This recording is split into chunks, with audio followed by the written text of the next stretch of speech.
Well, hello everybody, and welcome to the latest Oxford seminar in cartography. Welcome, and we're very pleased that you can join us this evening for what's going to be our final seminar of the 2023-24 academic year.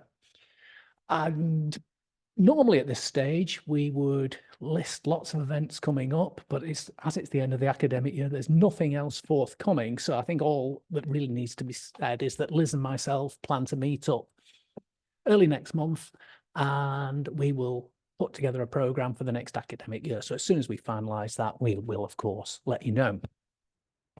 This evening's seminar, as per usual, is being recorded, so we will aim to broadcast the seminar via Zoom, via the Bodleians YouTube channel once we have it all sorted and ready to go. The last one went up very quickly, so we will aim to get something and we will alert everybody in the audience as to when it becomes available.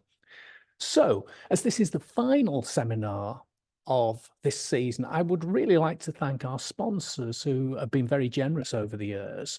So it's obviously the Bodleian Libraries, the Charles Close Society, Lovell Johns, who are a firm of cartographers very close to Oxford, the Oxford University School of Geography and the Environment, and finally the Friends of Tosca. So thank you very much for your support this year and over the years for making these events possible. Once the seminar goes live, please remember to put your questions into the Q&A, which we will be monitoring throughout, and we will then ask Anthony questions at the end of his presentation.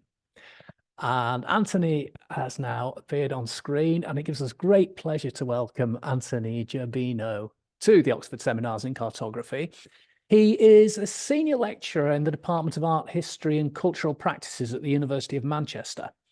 He's also an architectural historian of early modern France and England, whose work focuses on architectural design and its relation to scientific and technical knowledge. Anthony has co-authored, along with Stephen Johnston, who many of you will know, a volume called Compass and Rule, Architecture as Mathematical Practice in England, 1500 to 1750. That was in 2009. He's the author of the monograph François Blondel, Architecture, Erudition and the Scientific Revolution. That's from 2010. And he's the editor of the collected volume Geometrical Objects, Architecture and the Mathematical Sciences, 1400 to 1800, which dates from 2014. Anthony is currently pursuing two projects, one on cartography and landscape in early modern France, and the other is on the quarrel of the ancients and the moderns. So tonight's talk is, how did the chorographic tradition end? Picture maps and measurements in Renaissance France. So Anthony, over to you. Thank you very much. Thank you very much, Nick. I hope everyone can hear me. I'm really honored to have Sorry, Anthony, you're still on mute. Can everyone hear me? All good. All good? Okay. Thank you very much, Nick, for that introduction. I'm honored to have the chance to present work in progress here at Tosca. I'm very grateful to you and to Liz for inviting me to participate in this wonderful series. Let me just share my screen now.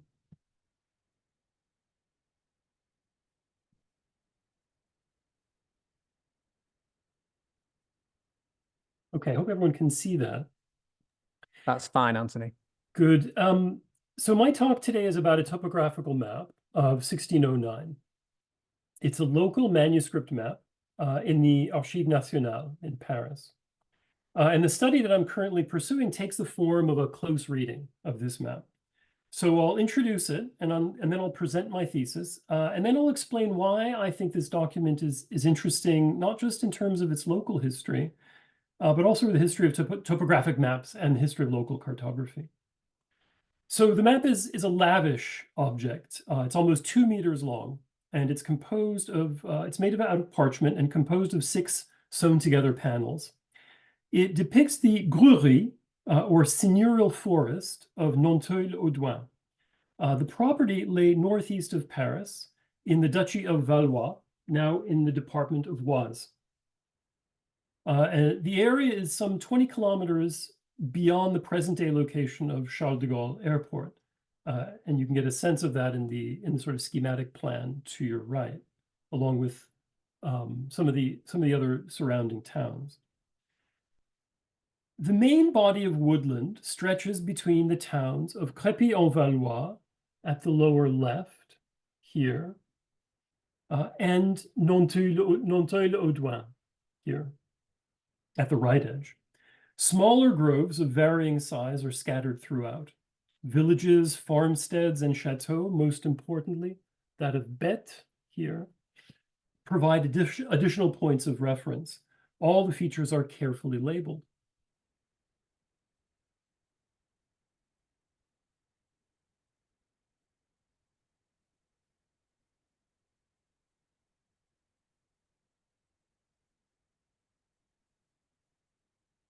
In contrast to other painted maps of the time, there is no attempt to provide a coherent pictorial composition, as might be the case in a landscape, for example, seen from one or more viewpoints. Instead, it's assembled from discrete chorographic vignettes, picturesque and vividly colored. The settlements are represented with the conventions of the bird's eye view, the most important distinguished by their principal churches and landmarks. The Gothic spire and rose window of the large parish church of Saint-Denis at Crépy, in the lower detail here, or the pointed towers of the chateau at Nanteuil in the detail above, suggest that the artist knew these buildings and sought to make them identifiable. Now, these and other details are hard to perceive at the distance needed to see the whole. It's really only on close inspection, in fact, that the image comes alive. It's only on close inspection that we become aware of ponds and rivers, bridges, dams, trees, gibbets, pilgrim crosses, rocky outcroppings, roads, and fields. All of these details serve, no doubt, to convey important local and contextual information to the viewer. The term gruerie refers to an area of forest under the control of the gruyere, an officer in charge of supervising the wood and judging offenses relating to it. The purpose of the map was to delimit the boundaries of the forest, which as a royal fief granted the holder income from the use of the wood and the right to levy taxes and rents on its inhabitants. And the purpose of the map becomes clear when we take a closer look at its edges. There is a ruled red line punctuated with occasional boundary stones. Hard to see in the view of the map as a whole, but you can see it when you look at details here. Here's the red line in this detail, and another one here. That red line, punctuated with occasional boundary stones, serves to distinguish the villages and chateaux that lay inside from those that lay outside the property. Now, what was previously known about the map was based largely on its two inscriptions in the lower right corner, both placing it in a well-known tradition of local judicial cartography. The map was, in other words, a legal document made for a lawsuit over property rights. The first inscription identified the painter as one Jean Monneuse from Crépy-en-Valois. On June 3rd, 1609, he certified the boundary of what he called the présente figure in the presence of the litigants and signed and dated it. The second inscription was made a few weeks later on August 31st. It was signed by one Jacques Gillot, who identified himself as King's Counselor to Parliament. And that second inscription stipulated that the map had been made according to the contents of a detailed report following a site visit, and then it was agreed by or accepted by the parties to the suit.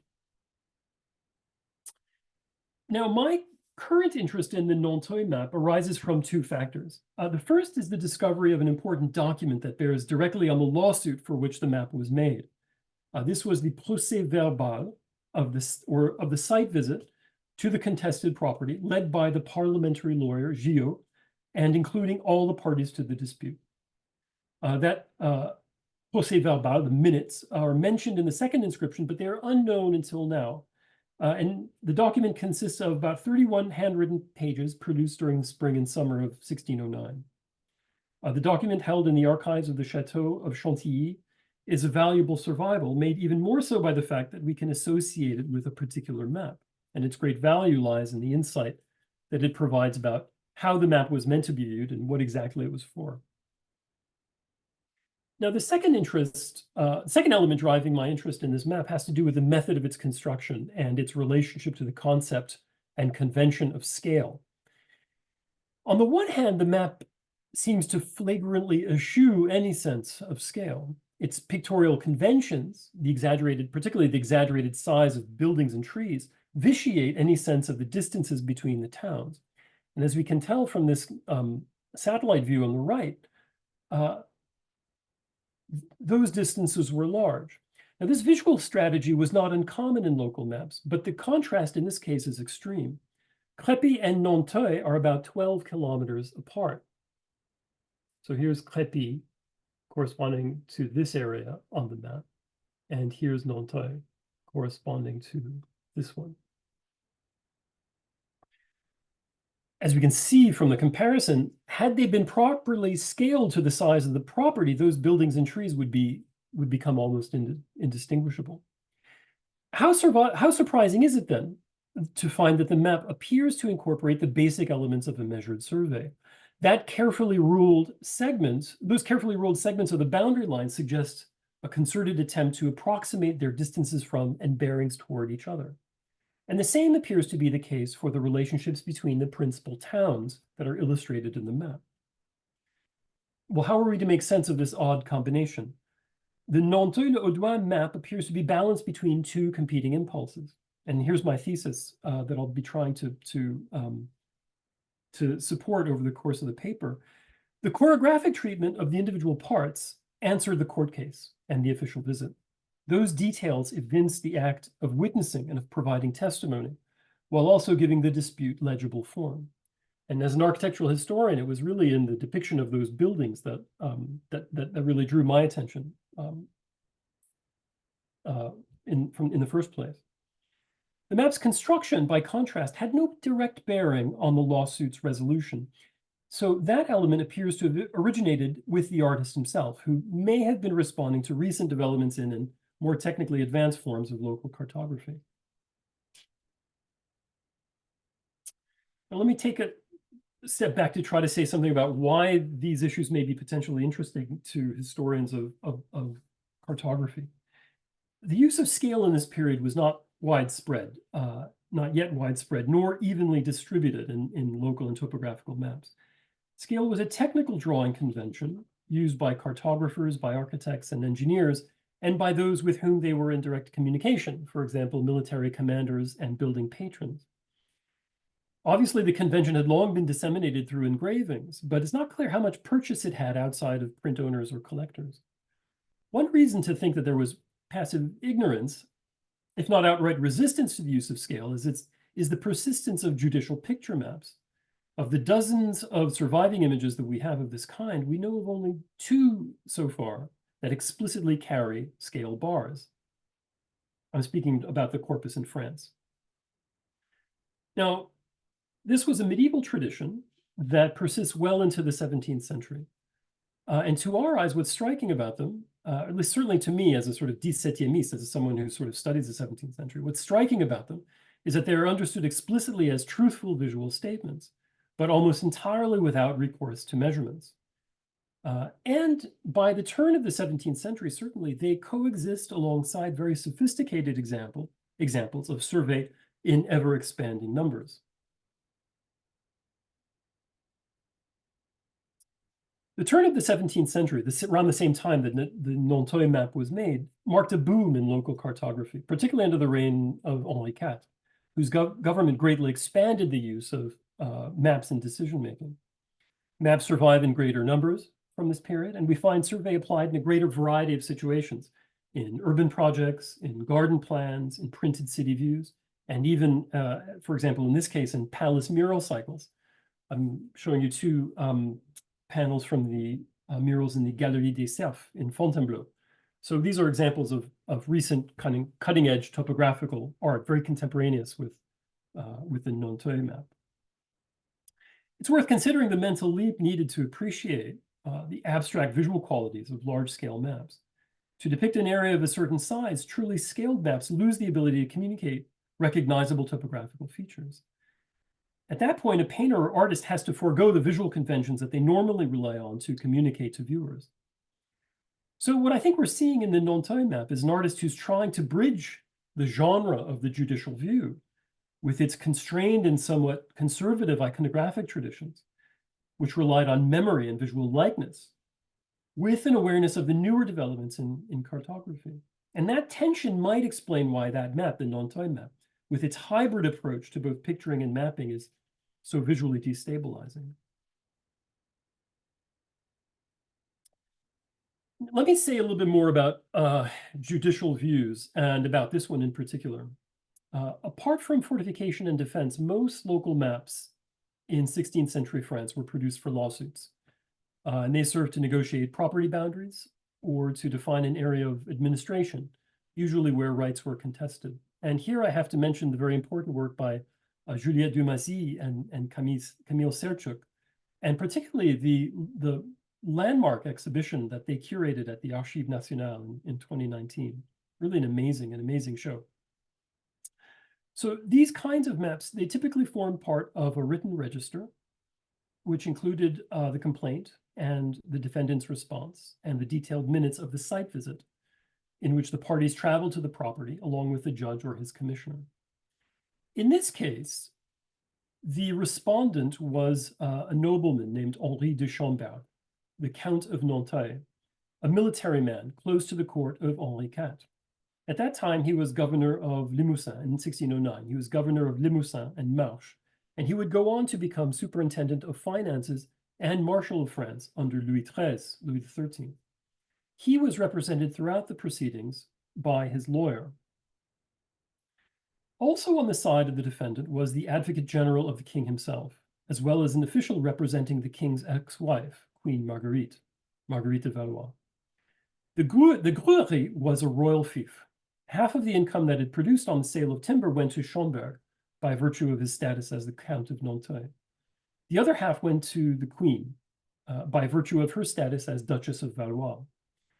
The royal status of the Gruery explains why the suit was brought in a parliamentary court, as well as it also explains the size and lavishness of the map. And we see Schomberg's family seat at the middle right edge.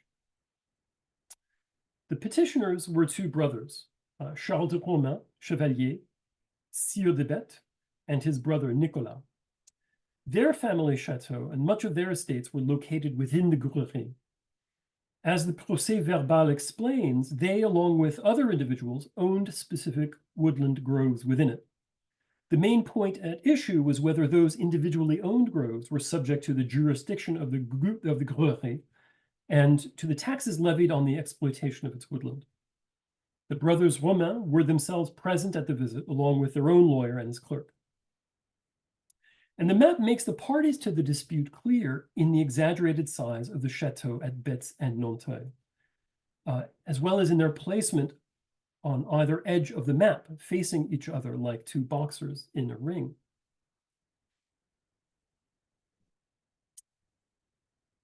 The procès verbal is essentially a travel narrative, a kind of story about a group of people visiting a series of places. And that gives us some insight into the nature of the map and into the nature of the map that it was meant to supplement, or that it supplement. Now, Gillot recounts each moment of the proceedings, from the first meetings of all the parties to the dispute in his own house in the Palais on the Ile de la Cité in Paris, to the rendezvous at Nanteuil, even specifying the hostels and gîtes in which the parties stayed overnight.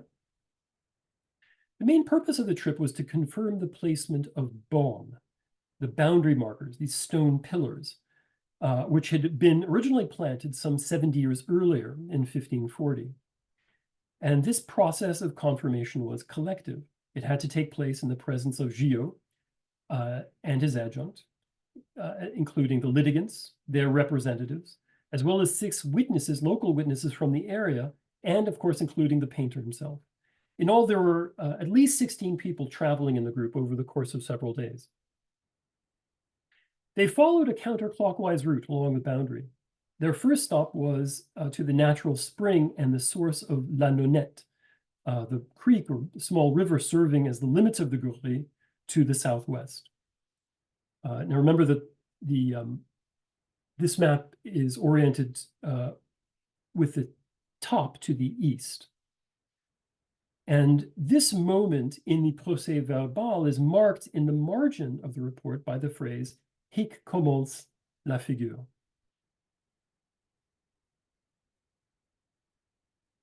From there, the party went to the natural spring in Bouillancy, the source of the Gergonne, a small river that bordered the Gruy to the southeast.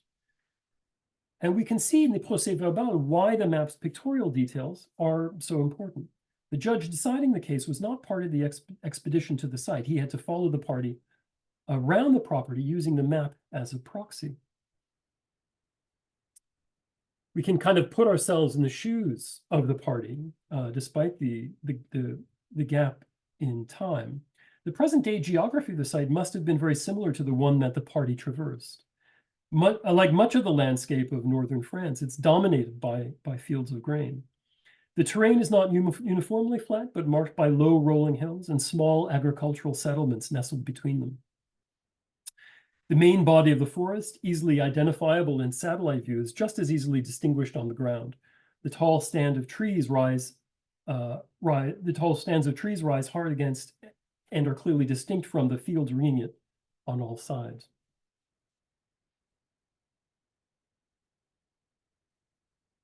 So this satellite detail in the lower left corresponds roughly to the size of that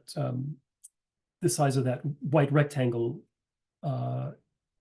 in the map on the right. And this photo is taken from a point near the tip of that white arrow on the left.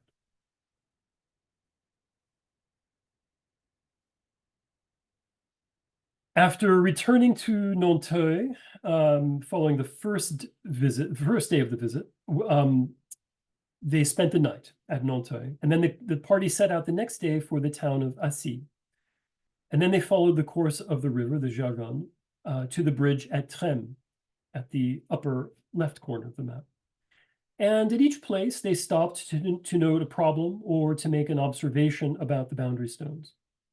In one place, for example, the stone had been moved or destroyed. In another, the party had to distinguish the markers for the Gruy, which were carved with a royal fleur-de-lis, from others planted by local property owners. In another place, the party was confronted by the agent of a neighboring magnate, the Count of Trêmes, who was careful to defend his own lands and rights from any encroachment of the Gruy. Now, this description may sound familiar to you. The practice described in the procès verbal, the kind of communal practice described there, resembles our practice in England of the beating of the bounds, or also perhaps the rogation processions that took place during Ascension Week. These were communal pre-Reformation rituals that are still observed in many parts of England, although not in France, so far as I can tell. The point to make about them, I guess, the point to make about this practice is that the circuit at Nanteuil was an old one, and it was repeatedly reaffirmed. Official documents routinely describe the limits of the Gruy as a succession of these boundary stones, bancs. And we have evidence that they were visited in an official capacity many, many times, going back all the way to the 12th century. We have evidence of them being visited in 1540 when the original map of the site was made. I'll talk about that in a few minutes. We have evidence of them being visited in 1515 and in 1511, and again, going back to the origins of the property in the 12th century. So Monuz's map was merely the latest expression of the boundary, but this time in graphic form. But the point here is that it, in a way, it was merely an accessory, a supplement to the physical confirmation of those boundary stones that had to take place in person and on site. After Trêmes, the party split up. Gillot, the parliamentary lawyer, ordered the painter to continue the visit with a smaller group of individuals, with the gruyère accompanied by the lawyers for the queen and the sieur de bête. And Gillot enjoined Monus, ordered him to describe and picture, décrire et figurer all of the groves within the boundaries of the Guerie, labeling each appropriately. In the meantime, while the painter was traveling the Guerie on his own with a smaller group, the commissioners traveled to Crépy, where Gillot proceeded to the official inquest, the enquête d'office, in which the sieur de bête laid out his complaint and the representatives of Schomberg responded. Now, the complaint involved the private holdings of land within the boundaries of the Guerie. The procès-verbal proceeds to list a series of groves, his own and those of other private owners, that the plaintiffs insisted were exempt from its jurisdiction and its taxes on the sale of timber. So what we're looking at here are the labels given to the individually owned groves within the boundaries of the Guerie, and I've color-coded them according to the owners of those individually owned groves. The groves labeled in red were owned in tandem by the Count of Nanteuil and the King and the Duchess of Valois. The ones in blue are the ones owned by the sieur de bête, and the ones in yellow and green by other individual owners. Through his solicitor, the sieur de bête argued that the boundary itself was illegitimate, that the legal authority that the boundary associated with the boundary was illegitimate. He argued that its location in several places was uncertain. He argued that the Count of Nanteuil had only inconsistently and infrequently levied the timber tax, and that at least one other property owner had been allowed an exemption, which to him called the legal authority of the boundary and the entire boundary into question. I guess the important point relating to the map is that none of those arguments bore on the fact that the sieur de bête's groves were actually well within the boundary, a fact that the complainants didn't contest. And that tells us something about the use of survey in this case, I think, namely that it was not directly related to the lawsuit. So the outcome of the dispute didn't rest on the map's accuracy, which is why I think that this was something that the artist brought to the commission rather than a quality that was imposed on him.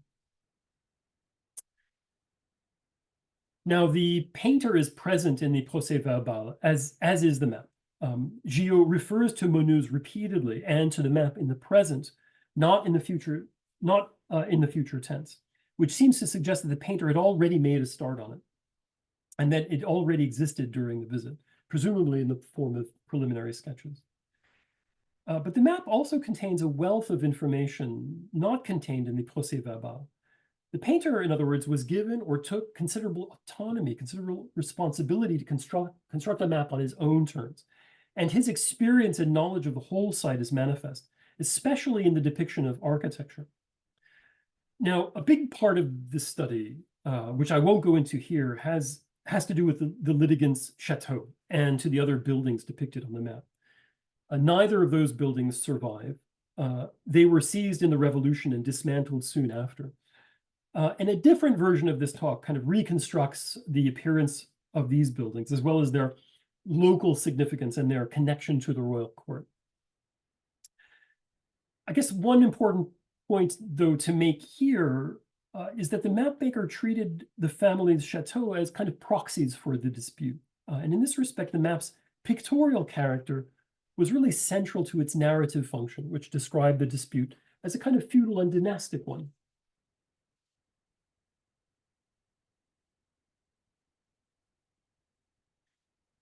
The treatment of those buildings also suggests something of the way the painter made the map. At the level of pictorial detail, Monus relied on direct observation.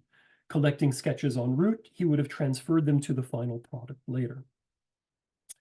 Those details, though, like the picturesque figures who dot the map, are far too small to notice at the distance needed to take it in as a whole.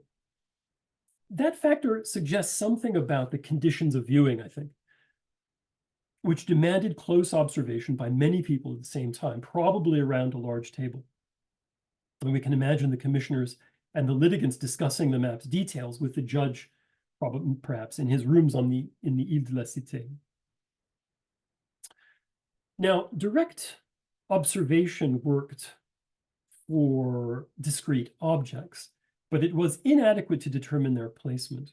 Unusually for a judicial view, the painter seems to have had an interest in preserving the bearings and proportionate distances between the towns. And we can imagine why the makers and users of such images would have discouraged, perhaps, or at least been indifferent sometimes to the use of scale. Under conditions of reception that privilege details, say the relationship of the boundary line to a specific town, the accurate layout of topographical features might not have been necessary. It was also harder to accomplish. The distances between and angles subtended by far-flung landmarks were difficult to judge accurately. And that's particularly true for those boundary stones, which would have been invisible from only a short distance away. Well, how was this aspect of the map made? How was the map constructed? Well, Monod seems to have relied on two sets of data. He derived the first from an older map. We know from other sources that an earlier map of the site was made in 1540. And we know who produced it, a Parisian painter named Jean Mignon. That map survives in the form of a late 18th century copy, this one we see here. And as we can see, it conveyed similar information. The configuration of boundary stones and watercourses that define the limits of the Gouré is there, as well as the location of the larger woodlands within it. But it was much smaller than the 1609 map, and it was also more schematic. The settlements in the earlier map are identified only with written labels.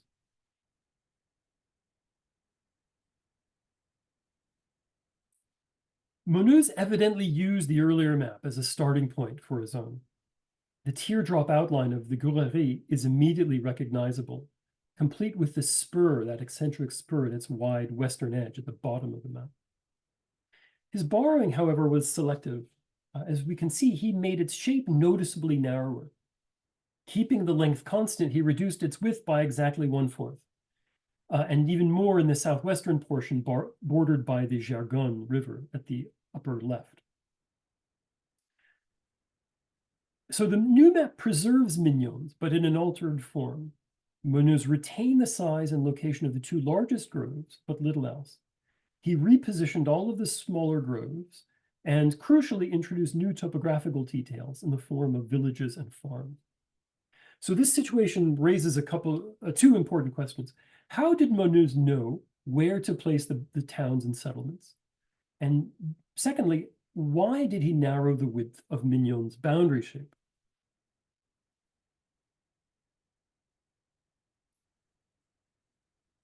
That information was likely derived from a more recent survey, conducted either by Monod himself or with the help of the gruyère and his officials.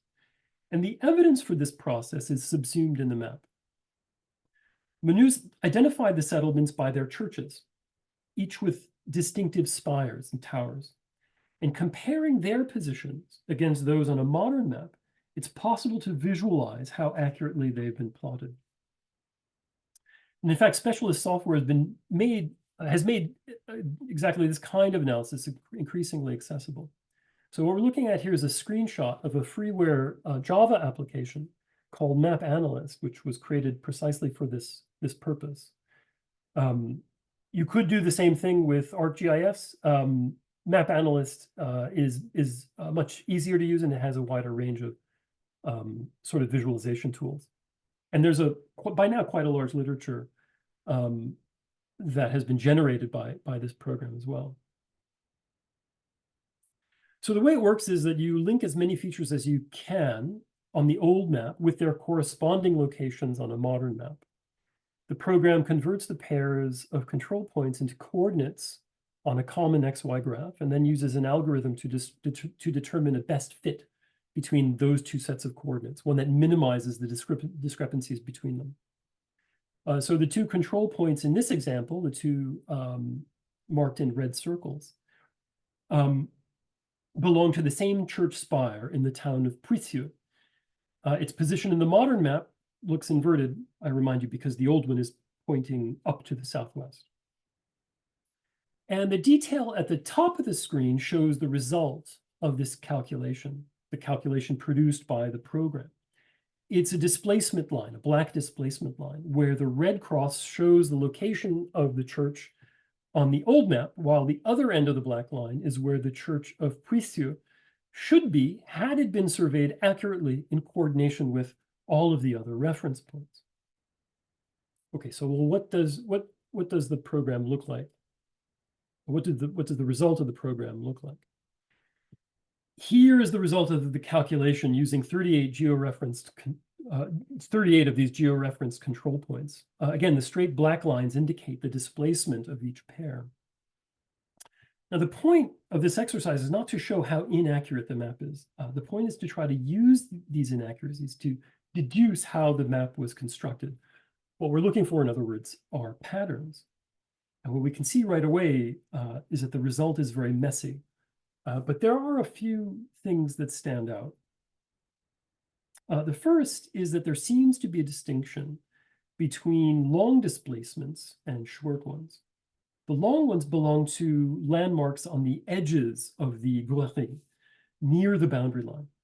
And the shortest one belonged to a group of 4 churches roughly aligned on the map's vertical axis.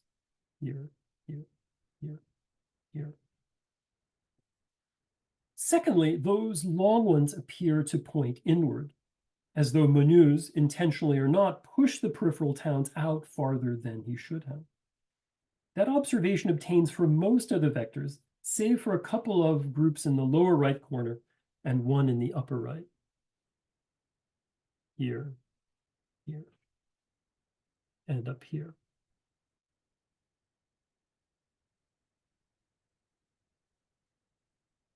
What are we to make of this very confusing picture? Well, I wish I had solid proofs of something. All I really have are hypotheses. Those 4 central towers likely served, to my mind, as the map's principal stations. Meneuse or his collaborators appear to have taken radial observations from each, using them to cite both neighboring stations as well as landmarks toward the edges of the Guéry. The large error vectors of the latter seem to radiate from the former, particularly in the map's upper half and along its left side. Those correspondences are unsystematic, but they're a bit too consistent to ignore or dismiss. And here I'm showing you a reconstruction of kind of imagined sightlines from one of those central stations toward the outer church towers. Those red lines are the displacements of the church towers in the older map toward where they should be, had they been surveyed accurately using modern methods. Well, how to account for those large error vectors? Well, one possibility is that they represent the kinds of mismeasurements that are produced by a single unsupported station. So here on the right is an illustration of this method, which was distinguished by the fact that it did not use triangulation, right? That is, readings toward this, it didn't use triangulation, that is, readings toward the same tower from any 2 or more stations. Normally, the surveyor took angular measurements from either end of a baseline, and then those 2 angles would give you the third automatically. And then those angles could be easily checked from the other stations. The single station method relied instead on local inhabitants to provide the relevant distances. The long lateral vectors suggest just such a procedure. Even those sightlines with correctly measured angles show significant errors of length, as though the surveyors had consistently overestimated the distances involved. But I'm not sure, I'm not convinced that that's what's happening here. I think there must be a different explanation. Judging from the minimal displacements of the stations that form the map's spine, the distances between them were established carefully, as was their position relative to each other. It's unlikely to me that those stations could have been as accurately fixed without the common reference provided by those outlying towers, nor would it have been very convenient to attempt. My suspicion is that Meneuse introduced the lateral distortions purposefully in an effort to preserve the outline of the 1540 map. Even after 69 years, Mignon's precedent must have held considerable authority, reinforced by local tradition and binding legal status. The ease of copying the outline from the older map would also have appealed. The more recent survey results, however, prevented the expedient of direct copying.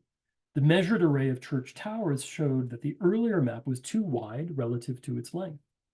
That realization would explain Menuz's decision to alter Mignon's border, narrowing it somewhat arbitrarily, but very exactly by the amount of 1/4. But that much it was itself a compromise, right? As most of those lateral vectors show, the width should have been reduced considerably more. Well, is there a way to test this hypothesis? We can deduce the present-day location of the 26 boundary stones with reasonable confidence. In each case, Menuz provided nearby topographical clues, a church, a bridge, or a crossroads. And by cross-referencing those landmarks on later map, the original circuit of the Greury can be reconstructed and compared with Menuz's version. So here on the left is Menuz's boundary on the original map, highlighted to make it a bit more legible, compared on the right with a satellite view showing my best guess as to where those boundary stones were originally located. And already just from this comparison, you can see how much narrower the property was than in Menuz's map. But what we can do now is that we can run this second set of data through the map analyst program and then compare the results with the first set. So here's the comparison. This figure superimposes the displacements of the depicted church towers in black with that of the boundary stones in white. And as we can see, the coincidence is remarkable, right? Keep in mind that these are two completely independent sets of data, but it appears that they are related. And this fact suggests two things. First, that Mignon himself in 1540 also surveyed the church towers, and that he established his border by linking the boundary markers to the nearest spire. And secondly, of course, the overlap also reflects Menuz's own decision in 1609 to integrate those two groups of reference points, even if it meant compounding Mignon's surveying errors. Menuz's decision to narrow the shape of the Greury helped to align them, especially at the top of the map, where Menuz tapered it by more than the quarter that obtained elsewhere. So what I think we're seeing in the new map is Menuz's best attempt to reconcile the old map with newer survey data. After drawing them to a commensurate size, he may have layered them for easier comparison, perhaps using tracing paper, perhaps using pouncing. That might explain why the 4 central stations conserve the bearings to the outlying towers, though not always successfully. But the thing that really stands out from this comparison is that his choice to adapt his map to Mignon's 1540 boundary, rather than simply discarding it and establishing a new one, is worth noting. Right? The force of precedent in this case was more compelling than the new survey data. Okay, let me take a step back. My thesis is that the Nanteuil map is a hybrid image that was created at a kind of historical hinge point. This kind of map couldn't have been created earlier, and it likely couldn't have been created later. Scale was not necessary for judicial maps. Indeed, its conspicuous absence suggests an almost active effort to avoid the convention, as if its use would compromise the emphasis on witnessing and the associated function of providing testimony. I show you a somewhat convenient selection here just to give you a sense that their diagrammatic or pictorial character was really intrinsic to the genre. This conservatism may explain why Menuz avoided making the geometrical structure of his map explicit. For him and for its primary users, the most relevant information was contained not in the proportional relationship between the different locales, but in the stones and landscape features that signaled their real location. carefully represented on the map.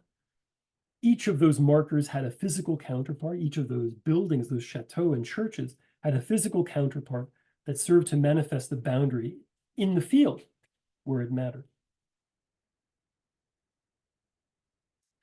At the same time, Monod must have been somewhat torn. Had he been at all familiar with the latest in topographical art, he would have known about geometrical survey, if not well practiced in its use.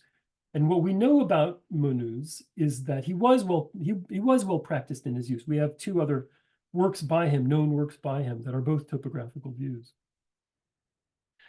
Maps at the scale of the Goury were closer to those made by military cartographers and engineers. What we're looking at here is a topographical map made by the military engineer Jean de Bain of the area around the Alpine city of Gap in the Dauphiné in southeastern France. And de Bain makes an apt parallel to Monod because his work mixes careful measurement with copious and exaggerated visual detail. This map depicts a larger area than that of Monod's, Monod's map, but its construction represented a similar technical challenge, likely requiring the same surveying procedures. Now, François de Dainville, in his study of de Bain, tested this map, this one in particular, against a modern one to isolate de Bain's errors. And that's the result of that exercise is in the diagram we see to the left. Those dashed lines here and here, smaller ones here, show the displacement of the towns in de Bain's map, which is very similar to what we see in the Nanteuil map. So those errors appear large to us, but to contemporaries, they may well have been within an acceptable tolerance. So my thesis is that the hybridity of the Nanteuil map represents a split, a kind of division in the backgrounds and expectations on the one hand of the lawyers, and on the others with practitioners like Monod and the forest officials. One senses him trying to bring the genre of the judicial view into the present, and yet the evident constraint posed by Mignon's precedent of 1540 suggests something of the obstacles that he faced. So let me try to answer the question posed by the title of my talk. How did the chorographic tradition end? I used to think that measurement and survey were gradually accepted by ever more map users, driven perhaps by the expanding technical ability of map makers. But that doesn't appear to be what happened. In France, the shift wasn't gradual and it wasn't evenly distributed. Chorographies held out for a while. And as the Nanteuil map shows, in France, it resisted change, at least up to a certain point. What is interesting is that the genre of the vue figurée, the judicial view, the pictorial judicial map, doesn't appear to adapt to the new mode for measurement. Instead, it seems to die out altogether. Surviving examples dwindle after about 1630, almost as though choreographers were embarrassed into extinction. Instead, the archives from about mid-century are dominated by scaled forest maps and estate maps called plan terrier. And these are much more characterized by the explicit use of measurements with station points and construction lines purposefully evident. Let me maybe finish by switching tracks, perhaps in a slightly unexpected direction. My interest in geometrical survey lies not so much in the history of cartography, although I do find it fascinating, but in the history of architecture, and particularly where these two fields overlap. It's in the dialogue that survey created between the map and the architectural drawings that really interests me. I don't think it's coincidence that the earliest working drawings for landscape projects come out of this wider transition in the early 17th century. The early reception history of the French formal garden suggests that people were aware of this shift. The earliest recorded responses to these estates all describe a kind of note of surprise, of shock, of delight in seeing landscapes organized on clear geometrical principles. By their nature, topographical maps link the physical experiences of their users to the areas that they depicted. The use of scale in these maps therefore allowed users to project themselves into a map in a quantitative way that was at the time entirely novel. That is, to envisage their own bodies in a kind of mathematical, proportional relationship to the objects of their environment. So these drawings, sample that I'm showing you here, are among the first examples we have of the use of scale drawing for environmental planning, apart from fortification drawings, not just for recording, but changing the environment. This drawing convention effectively extended the reach of the architectural drawing from the individual building to that of the entire landscape or city. And what I think the Nanteuil map shows is that this experience was new, novel, and indeed somewhat alienating at the time. Thank you very much.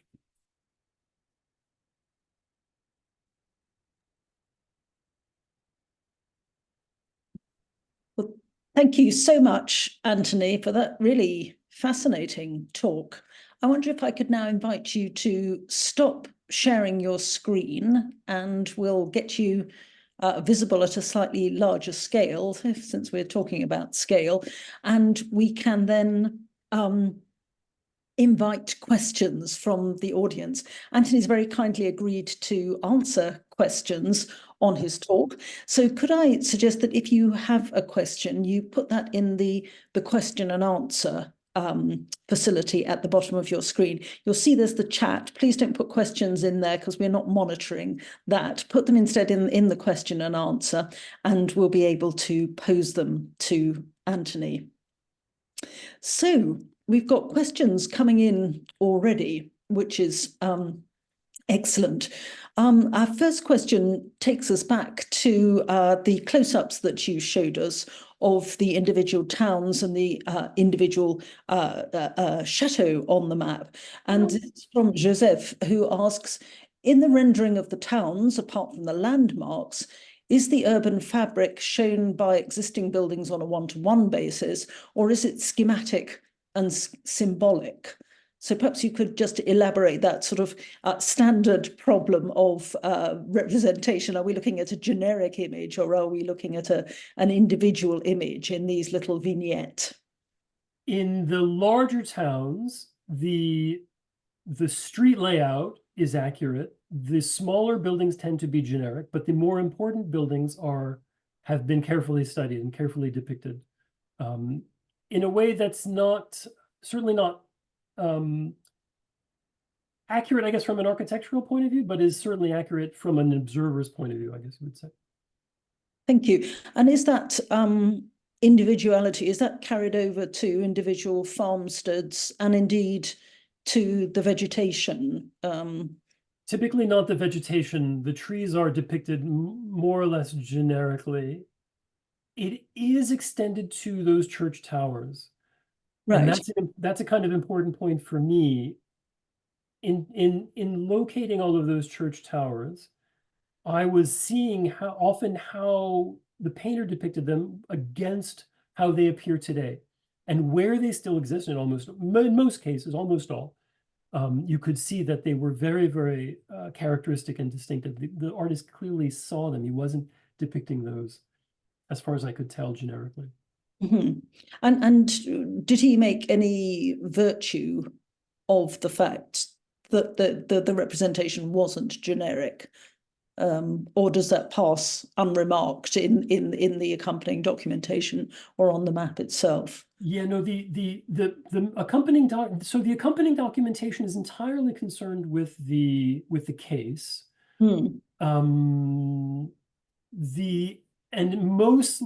And almost entirely concerned with the placement of those boundary stones. And their location. So if their location was near a field or near a church or near a bridge, that was mentioned. The church towers weren't mentioned in the document as we might expect. Yeah. They didn't have anything to do with the case. And I guess what this shows is that the artist took it on himself. He had considerable autonomy in creating this map. It is as much a kind of work of art that's produced from his own kind of creativity, his own observation of the site, as it is something that responded to the sort of constraints and demands of the commission. Thank you. And now a technical question from Martin Davis, who thanks you warmly for the presentation and asks, did you quantify and compare the displacement in different parts of the map?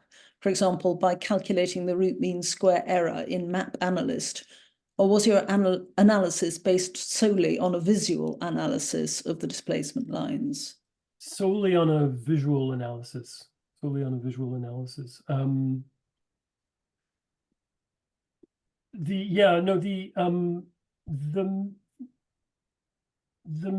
program provides, I'm trying to remember now, the program provides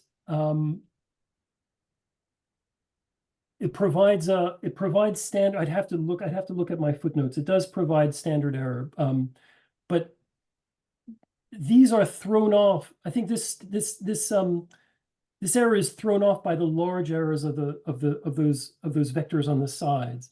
I'm not sure how much it tells me. Like for me I guess the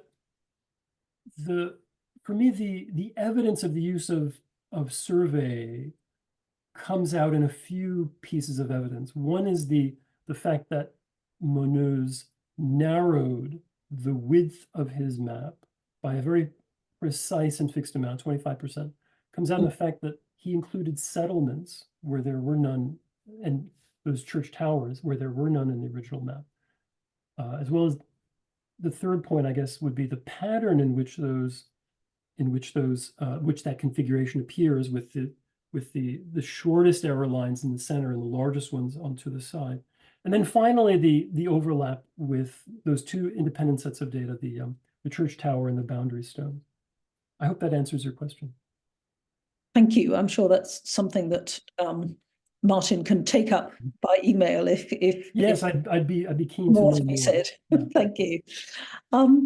Now a question from Matthew Edney, who asks, in terms of the in terms of the surveying of the Guéry with the central points well positioned, might there be a case for a traverse through the center of the region and then fixing the boundary points by multiple intersecting sight lines?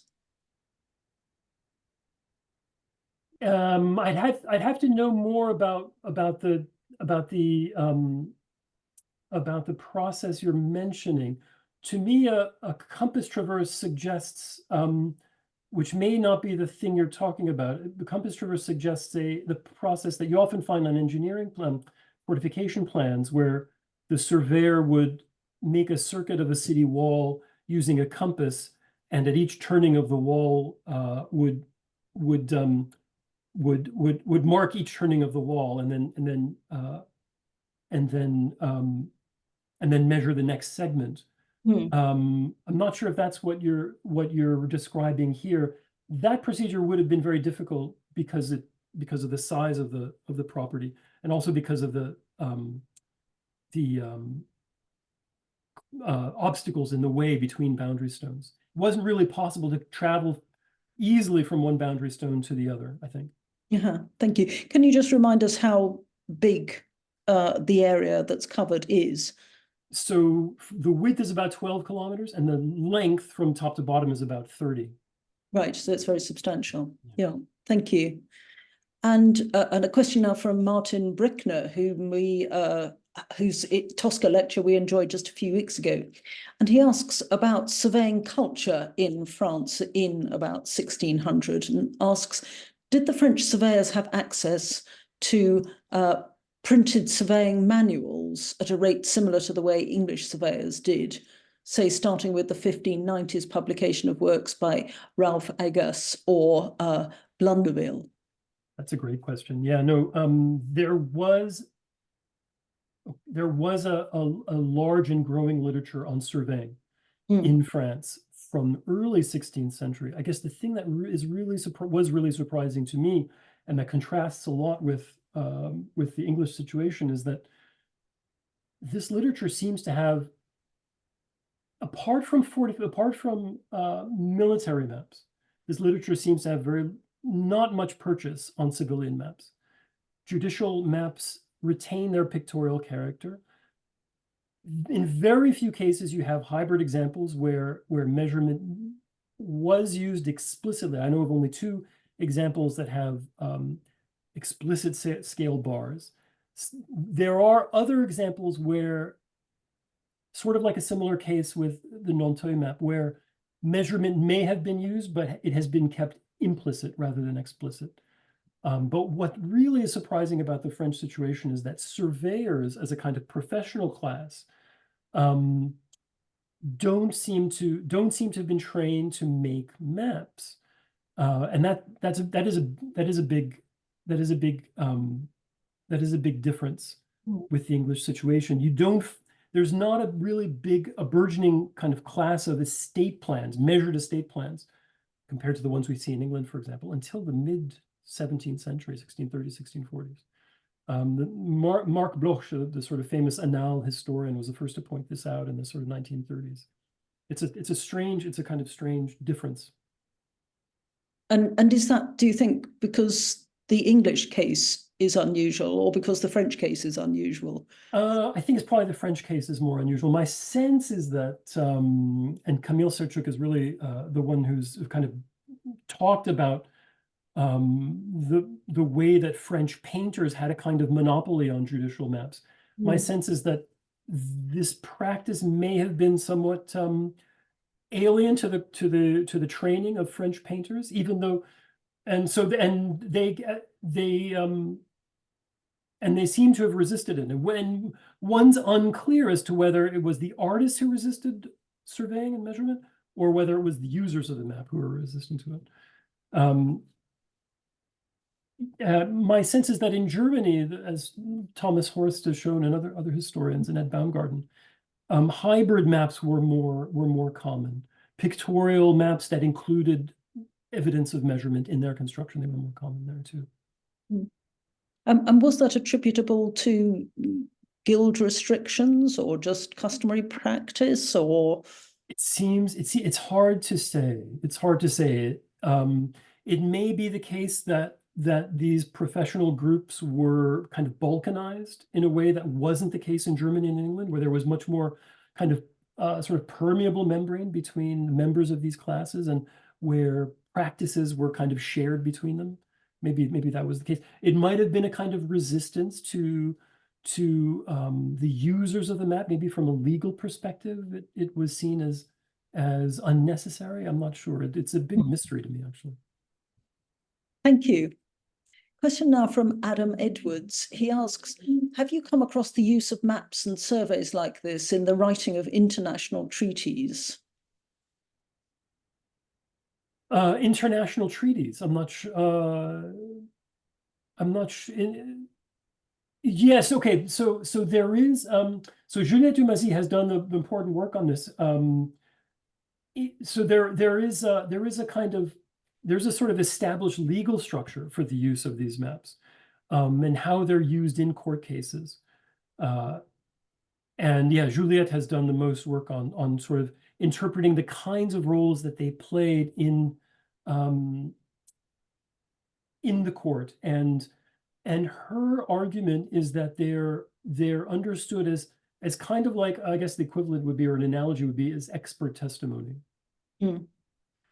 But I guess, this example that I talked about today, it has an obvious connection to the court case. But I guess the thing that stands out to me is the way that the artist has considerable autonomy in how they deal with it. And when you look at the corpus as a whole, you see it's very seldom that you get a sense of a kind of standard approach. Artists seems to have taken their own approach to any particular commission. It's hard to compare them, not just because properties were different, but because the artists approached those commissions completely different. But just getting back to the question quickly, I think there are legal treatises, going back to the Middle Ages, about how you deal with these kinds of documents and disputes. Thank you. And we've got other questions about the legal process itself. So Matthew Edney asks, in terms of the rapid decline of the judicial maps with their flavour of the landscape, Was there a change in judicial practice that led to new properly scalar maps? No, that's a good point. I have to say, I don't really know. I'm only really going on the evidence I see in the archives, where picture maps kind of they're sort of still around in the 1620s, and then I just find very, very they just seem to be far less evident or available or visible after that. And then what comes in their place are different kinds of documents that serve a different purpose. Estate plans, effectively, and forest maps that seem to have a purpose where measurement is their purpose. So I can't really answer the question adequately, but my hunch or my guess would be that in most cases, perhaps they were seen as they were no longer seen as useful supplements to the first-hand visit of the site, the official visit. Yeah. And could I perhaps just add a follow-up question to that about the judicial process? You made an analogy with expert witness statements. Obviously, expert witnesses have a duty to the court rather than to either side in the dispute. And I wonder if you could say that whether the French judicial maps are always that sort of part of that agreed protocol, or whether they are used for partisan purposes. That's an interesting question. What struck me about this case in particular that I talked about was that Schomberg, the Count of Nanteuil, who was the owner of the property, was very close to the court. He was far more powerful than the Sieur de Bette, and not only that, but the parliamentary lawyer Gillot had a lot of patronage ties to him. Schomberg was linked by family to the parliamentary court. As an outsider, it would look to me like a very odd and biased situation in which Schomberg was closely connected to the lawyers in charge of the case. Against that, I guess I would say that the tradition of these maps is that they are agreed, they're accepted, accordé in the legal phrase, by both parties to the dispute. I guess, yeah, so the painter is quite independent, but it's often the case it's usually the case, so almost always the case that the map has to be accepted by both parties for it to be considered legitimate. And I think there are cases where the map isn't accepted easily. Thank you. And final question of this set for about the sort of judicial process. Adam Edwards asks, is there a series of a sense of timescale of the production of the map as part of the time taken for determining the case in the court? That's interesting. So in this case, the procès verbal begins in February and it ends in August. It's at a certain point, the painter is named, I believe it's in March, and the final map isn't delivered until August, until late August. That's the date on that second inscription, where the painter brings it to Paris, where both parties and the lawyers and presumably the judge are able to look at it, and then it's at that point where it's agreed, where it's accordé. So in this case altogether, it was a matter, and the date kept on being pushed back. So in this case altogether, it was a matter of months. April, May, June. Yeah, most like 4 months, I think. Thank you. And then moving on to a whole series of questions and comments from your co-author, Stephen Johnston. So the audience, Stephen.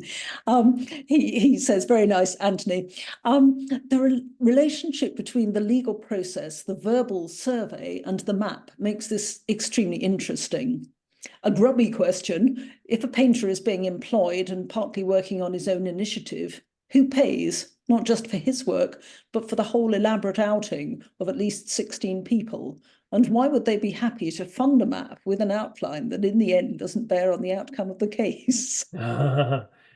Yes, the court paid. And we know from, there's a famous quote by the potter Bernard Palissy, who in his autobiography, I think, says that when he was broke, he was kept in funds by being employed for exactly this purpose. He called it portraiture. He called the practice portraiture. So it paid well, like, apparently. In terms of why the outline wouldn't bear on the outcome of the case, I guess my point there is that the painter was constrained in this case by the earlier map. So maybe it's not so representative, but I guess the fact that a map like this could have been purely diagrammatic, I mean, and still serve the right function, as long as it showed that the groves and chateaux and estates that belonged to the property were inside the boundary, and the ones that weren't were outside. In principle, I suppose a circle might have worked, right? It's in that sense or that context that I think that the increased accuracy wasn't really part of the judicial process. Thank you. A question now from Helen Fulton. How important were topographical features, hills, rivers, etc., compared to towns and churches as survey markers for mapping? Yes, so natural features rather than built features. Yes, yeah. They were, depending on their prominence, they would have been important if they provided a kind of communal landmark. So that's an interesting point, actually. In the forest is a large rocky outcropping, which exists to this day, and it's the subject of local lore that if women, it's a sort of large rocky outcropping that provides a smooth rock face down a slope, and the local lore is that if young women slid down this rocky outcropping, they could become pregnant. And you could find postcards online of this rocky outcropping, which still exists. And people apparently still go visit this place. And on my drives through, I've driven around this area with my kids in the back seats, and we've visited the rocky outcropping. So there are places, there are natural features that feature on the map. But I think the important point would be that they have to be significant in some way for communities around them to recognize them. And I guess you talked about the party making its way along the river. Yeah. Yeah. Yeah, and of course the river is quite important because it forms a boundary. Yeah, yeah, yeah. And are natural features represented at all, given any significance? I mean, you mentioned there were sort of ranges of low hills. Are they indicated? This area is fairly flat. Right. Yeah, this area is fairly flat. There's a little bit of the areas that are differentiated topographically are mostly along the river, except for stands of trees and fields. It's very kind of plain landscape. Yeah. And if you've driven from if you've taken the Eurostar to Paris, or if you've driven from Calais, you've been through hours and hours of this kinds of landscape. Yeah, thank you. Matthew Edney returns to the idea of traverses or traverses. He says that there are two practices of traverses, one going around in a circuit, and the second in the middle looking out, thinking of Italian practice. Yeah. So I don't know whether that... It's hard to say. I mean, I think it's possible, and given the size of the property and knowing the obstacles between those central stations, I think as long as the surveyor had one carefully measured baseline, the rest of the distances could have been established using using angular measurements. Obviously, you could get more accurate with more measurements, but I mean, in principle, I don't think the procedure needed to be more complicated than that. Thank you.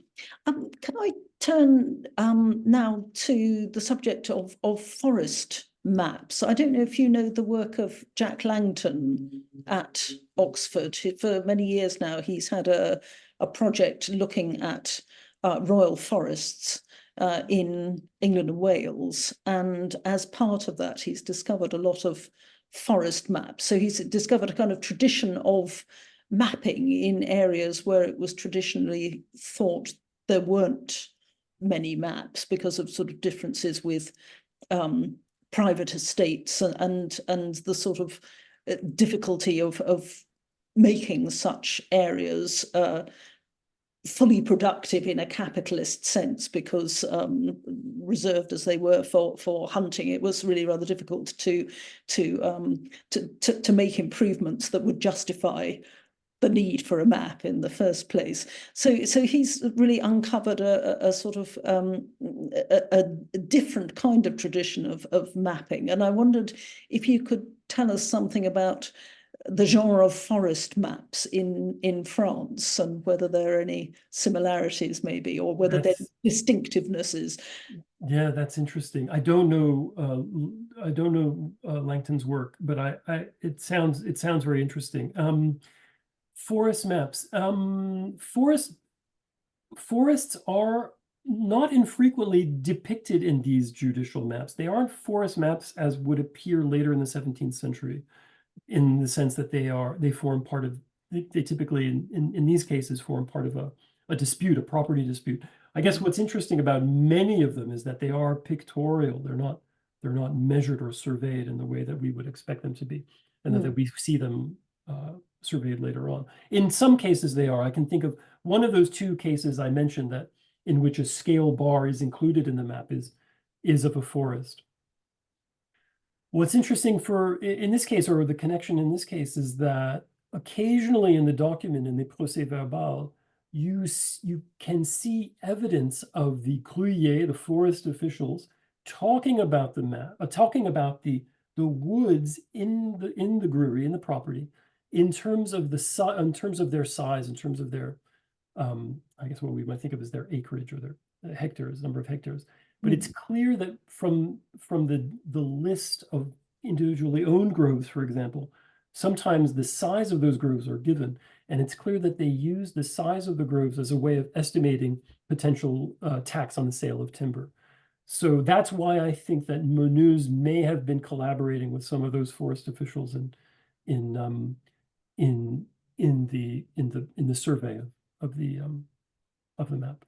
I don't know if that answers your question. Yeah, and that's very helpful. Thank you. And obviously, in England, the court, which would take an interest in these matters, is a distinct forest court. It's not a normal court where other boundary disputes would be resolved. So is that the case also in France? Yes, that's a good point. There is a special court called the Table of Marble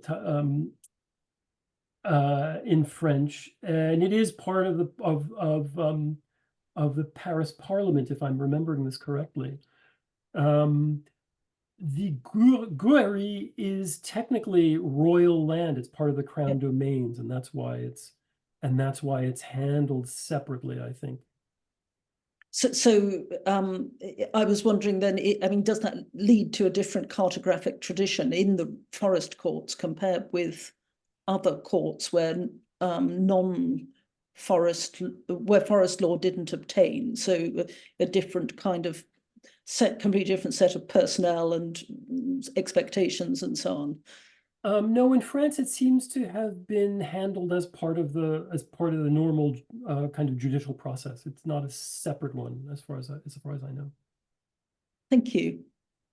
And another question: you spoke very interestingly of how it's an extremely large map, but nonetheless you need to get close to it to Yeah. work out exactly what it says and so on. And you mentioned people sitting around the table looking at it in detail. I wonder if you could tell us a little bit of what happened to the map afterwards and whether it ever subsequently sort of achieved a sense of display object. It's interesting. It's an interesting question. When I first encountered it in the it has been published. It was published in the late 80s, I think, in an exhibition catalog. When I first ordered it in the map in the map room at the archive, it came in a big roll, and it was unrolled on this vast table, and immediately everyone in the room kind of gravitated to it because it was so visually rich. But what you realize is that unless you display it upright, as was done in Juliette and Camille's exhibition, it's almost impossible to capture in a single glance. You can only kind of get up close to it, as close as you're able to around a table. My sense is that it was never displayed and wasn't meant to be displayed upright. And yet it had a kind of progeny, because we have two 18th century maps well into the period when geometrical survey had become normative. We have two 18th century maps of the property that still retain the outline of the 1609 outline, despite its inaccuracies. So either that map was consulted, or maybe some version of that map was consulted and still remained in force, I think. Does that answer your question?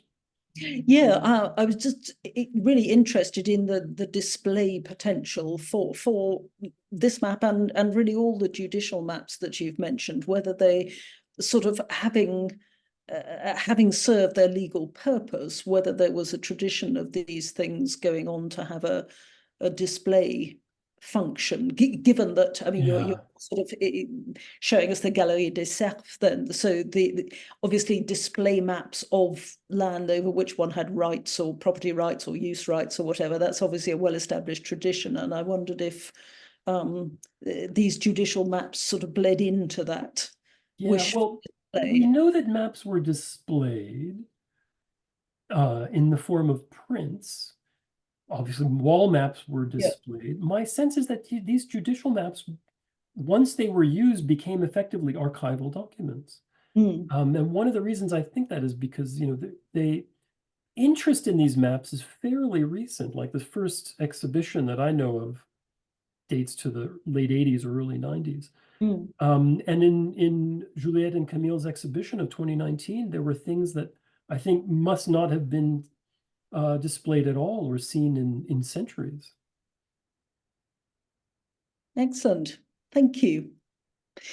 Well, unless any of our audience have any more questions, can I finish now by thanking Anthony very, very warmly for an excellent lecture and an excellent end to our academic year programme. It was really fascinating, and I'm sure a genre of maps that many people in the audience haven't really considered before, as well as technical analysis, which may, I'm sure, have been new to many people in the audience.